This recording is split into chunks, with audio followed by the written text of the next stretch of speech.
नमस्कार प्यारे विद्यार्थियों, आप सभी 12th बोर्ड के स्टूडेंट्स ध्यान दें कि हमारा एक लेसन है 14 नंबर का ठेले पर हिमालय। तो जाहिर सी बात है, ठेले पर हिमालय जो शीर्षक पाठ है, इसमें धर्मवीर भारती जी ने अपने एक सहयोगी मित्र हैं जो उपन्यासकार भी हैं, उनके साथ में कल्पना करते हुए इस लेख का जो है शीर्षक ठेले पर हिमालय लिखा है। क्यों लिखा है? क्योंकि ठेले पर हिमालय मतलब ये है कि कल्पना करके, यानी ठेले पर हिमालय बर्फ देखिए, बर्फ देखने के बाद हिमालय का जिक्र आता है और फिर वहाँ पे जाते हैं तो वहाँ आने जाने का जो भी उनका अनुभव था वो लिखा उन्होंने। तो ये हुआ इस प्रकार से ठेले पर हिमालय शीर्षक की शुरुआत। अब बात करते हैं कि जो हमने लगभग 5-6 पॉइंट पढ़ ली। छठा पॉइंट है यात्रा का मधुर स्मरण होता है। तो अब जानते हो कि एक होती है, जैसे मान लीजिए प्रेरणा एक होती है प्रेरणा। तो ये बात है कि जैसे हम लक्ष्य तक पहुंच जाते हैं ना, तो ध्यान रखना कि कोई भी इंसान होता है तो उसने शुरुआत कहाँ से की थी। आप देखते हैं कि अखबारों में, मैगजीन्स में बड़े बड़े जो बिजनेसमैन हैं, उद्योगपति हैं या सेलिब्रिटी होते हैं, नेता अभिनेता जो भी होते हैं, सबकी कभी कभार एक आर्टिकल सकता है, ठीक है, कि जैसे कोई भी है सेलिब्रिटी, उसके बारे में सकता है कि ये क्या थे और क्या हो गए हैं, क्या बन गए थे, कितने मासूम थे आज क्या बन गए। आप गाने सुनते हैं कई प्रकार के, तो कितने मासूम थे क्या बन गए। वही बात यहाँ पे कर रहे हैं कि जो लेखक है धर्मवीर भारती, वो ठेले पर बर्फ देखते हैं, फिर हिमालय की याद आती है, हिमालय जाते हैं, जाकर के वहाँ का जो अनुभव हो वो लेके आते हैं, फिर उसे लिखते हैं। तो जब लिख रहे तो उस समय उनको ये रह के याद आता है। तो वही बात है कि आप कोई भी कार्य करते हैं, आज आप 12th में हैं, बोर्ड में हैं, तैयारी कर रहे हैं, और आपका तो एक बीच में ये बहुत बड़ा एक पठार, एक प्रबंध क्या दुविधा है, कोरोना के चलते आप स्कूल नहीं आ पा रहे हैं, और ये तो एक क्या कहें सिस्टम बस बना करके पढ़ लेंगे। जबकि आपका साथ दिमाग कहता है कि काश हम रेगुलर की पढ़ाई करते तो बेस्ट अपॉर्चुनिटी रहती है हमारे लिए। तो बात ये है कि आप जब 12th पास आउट हो जाएंगे अच्छे रैंक से, तो आप सोचेंगे यार मैं कैसे या फिर 12th के बाद कि मैंने फर्स्ट क्लास कैसे, सेकंड क्लास कैसे, पूरी कक्षाओं का आप आंकलन करते हैं। उसी प्रकार उससे कहते हैं स्मरण की बात करते हैं। तो मनुष्य कोई भी उपलब्धि हासिल कर लेता है तो उसके बाद है ना, वो स्वयं देखता है कि मैं क्या था और आज जिस मुकाम पे मैं हूँ, तो वहां तक पहुंचने के लिए मैंने किन किन व्यक्तियों का, किन किन सीढ़ियों का सहारा लेना पड़ा है। वही बात यहाँ उस चीज को हम लेके आते हैं कि जो धर्मवीर भारती हैं, उन्होंने पूरी यात्रा जो की है, कहाँ से शुरू की, पूरे घूम फिर वापस आते हैं।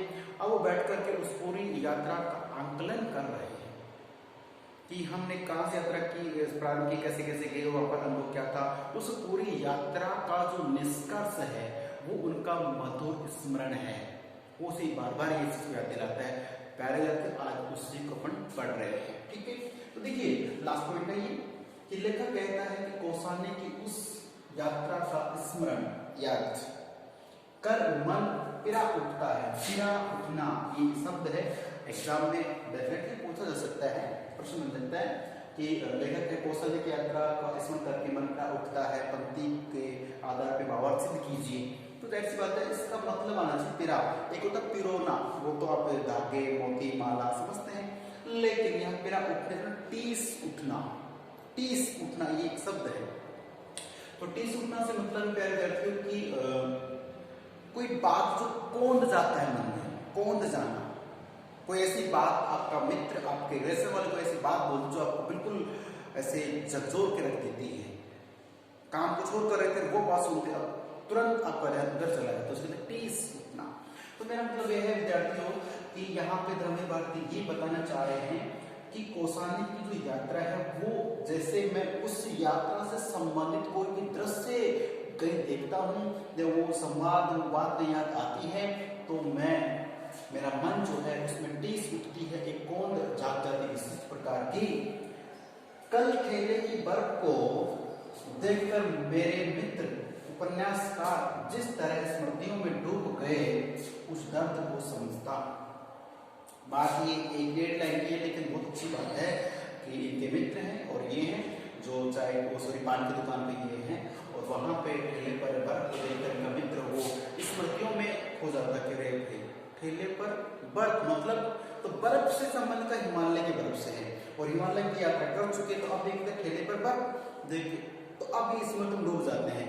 अब इनके मन के जो दुख दर्द, दुख समझता हूँ मतलब इस दर्द को समझता अर्थात उनके मन में जो हिमालय को लेकर भाव थे, यहाँ पे कहीं और मैंने लिखी, लेकिन मैं बता दूं इसमें है कि हिमालय का जो दृश्य था को सामने की बात का, तो वो इनके मन में इस कदर घर कर गया है कि इन्होंने कहा है कि हिमालय तक काश कोई पत्र जाता तो हम संदेश भेजते कि हे हिमालय की बर्फ, वहाँ की प्रतिष्ठा, मुझे वापस, क्योंकि दूरी ज्यादा है, वापस मैं आ नहीं सकता, लेकिन मुझे वापस जल्दी बुलाओ। एक संदेश है, मन की कल्पना है, भावना है, काश हम वापस वहां जा सके।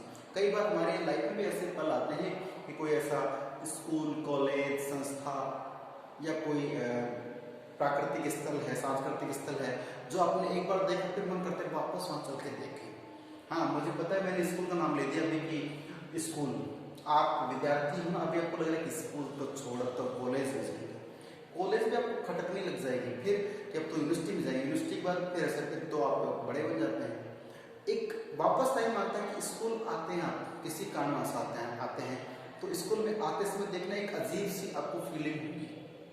तो वही बात है कि कोई भी प्राकृतिक स्थल हो सकता है, कोई शैक्षणिक स्थल हो सकता है, उस स्थल की याद हमारे दिमाग में रहती, चाहते कि बार बार पे जाए, जा नहीं पाते हैं, दूरी हो जाती है, मजबूरी हो जाती है। यहाँ वही बात है प्यारे विद्यार्थियों कि जो धर्मीवादी हिमालय को संबोध करते कहते हैं कि काश हम बार बार आ सकते लेकिन आ नहीं पाते हैं, तो हे हिमालय हमें वापस कभी वापस बुलाइए।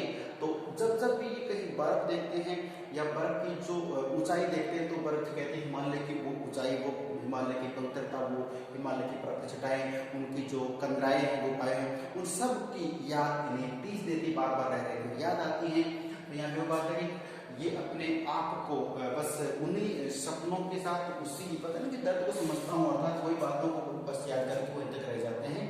तो यहाँ पे बात कहते हैं कि कहीं पर लेखक का मन रमता है, अगर कहीं मन लगता है, कहीं मन रमता है, तो वो हिमालय है। तो हिमालय की पर्वत का इनके दिल दिमाग पे इतना गहरा प्रभाव पड़ा है, उसकी प्योरिटी अर्थात उसकी पवित्रता को, उसकी लाक्षणिकता को इतना इनके दिल में बैठा है कि बार बार उसे याद करके स्मरण करते हैं। ठीक है, तो ये था हमारा ठेले पर हिमालय का लास्ट पॉइंट था। ये मैंने कुछ निष्कर्ष बिंदु आपसे डिस्कस किए हैं, और आपसे ये आह्वान करता हूँ, मैं रिक्वेस्ट ये कह रहा हूँ कि बच्चे जो है ना शायद ये समझते हैं कि समय अपने पास है, हम इसे रोक सकते नहीं।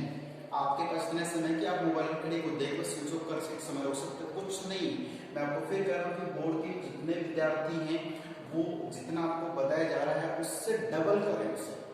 मैंने सिर्फ आपको डिस्कस करके बताया कि इस पार्ट में क्या क्या चीजें, आप इस पार्ट को पढ़ें। समझ में नहीं आता है तो व्हाट्सएप पे या डाउट्स क्लास में आप पूछें, वो तो है पढ़ाई, अगर आपको लगता है कि भाई ऐसे ही हो जाएगा तो फिर आप ठीक है पास हो सकते हो, लेकिन वो चीज नहीं होगी जो आप जिसके आप लायक हो। तो मेरा यही आपसे कहना है कि ठेले पर हिमालय वाला पार्ट है, चाहो तो आप आधे घंटे से रीडिंग कर सकते, पढ़ सकते, पूरा पार्ट नॉर्मल सा है। कुछ डिस्कस बिंदु थे मैंने आपको समझा दिया है, और अब भी आपको लगता है कि भाई ये पार्ट डिफिकल्ट है तो डिफिकल्ट बढ़ाई रहेगा आपके लिए, क्योंकि जब तक आप नहीं कुछ हेल्प करोगे अपने आप की, है ना, कहता है ना कि God helps them who helps themselves, कि जो अपनी सहायता स्वयं करते हैं उन्हीं की भगवान सहायता करते हैं। प्लीज इस पार्ट को रीड करना है, कोई समस्या है तो पूछना है। अब मिलते हैं एक नए पार्ट में नई ऊर्जा के साथ, तब तक के लिए नमस्कार, धन्यवाद।